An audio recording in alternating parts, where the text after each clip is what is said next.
मुझे नहीं लगता इससे शर्म की कोई बात है। वैसे तो बोला जाता है कि भूख का कोई मजहब नहीं होता, बिल्कुल भूख का कोई मजहब नहीं होता, लेकिन हमारे यहाँ भूख को भी मजहब के तराजू में तोला जाता है। बहुत शर्म की बात है। और हम जो पाकिस्तान में हिंदू कम्युनिटी या जो भी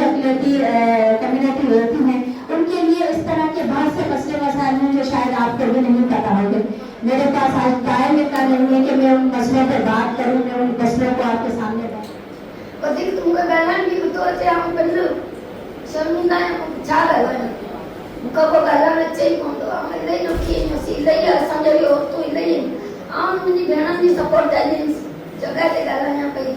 नंजी मेहरबानी जो कहीं जगह ते ची आंदो है असले दी को काते को से जगह ते गालाने का से मुझी तबीयत सही होने